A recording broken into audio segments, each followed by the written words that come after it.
بس برضه عندي فكرة تانية ممكن تخلي الواد ده يمضي. الاهلي هيديله 20 مليون والمحبين يديله 100 مليون، وكده يبقى مضى ب 120 مليون. الاهلي دفع منهم 20 والمحبين دفعوا 100، لكن الاهلي ما دفعش ال 120. طب انا هجدد لك. عايز اسمع كام؟ باخد 18 خليهم 20 25 30 35 40. يا راجل، 18 30 35 40، نقول 90. تعرف تعد لحد كام؟ كل ده امام مش جاي فيه. طب انت عايز كام؟ انا عايز 90. يا جدع، عايز 90؟ كل ده متربي ان الاهلي اللاعب اللي بيروح له بيروح عشان خاطر التيشيرت، واخر حاجه بيفكر فيها الفلوس. اصل هو بيقول لك هو تيشيرت الاهلي كده، اللي بيلبس التيشيرت بتاع الاهلي هو مش عايز حاجه غير تيشيرت الاهلي. اصل ده تيشيرت البطولات. حتى الكابتن سيف زاهر كان بيقول لنا كده.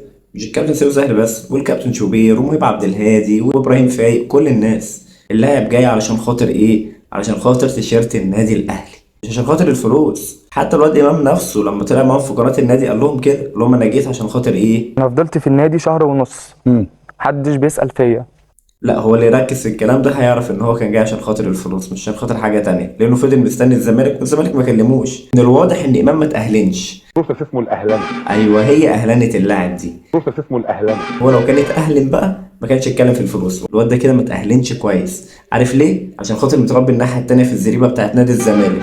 والله، واحنا غلطين ان احنا جبناه. ده احنا كنا عايزين ننضفه، واللاعب لو غلط عندكم عادي، لكن لما يغلط عندنا عشان كان متربي هناك. بس برضه عندي فكره تانية ممكن تخلي الواد ده يمضي. الاهلي هيديله 20 مليون والمحبين يديله 100 مليون، وكده يبقى مضى ب 120 مليون. الاهلي دفع منهم 20 والمحبين دفعوا 100، لكن الاهلي ما دفعش ال 120.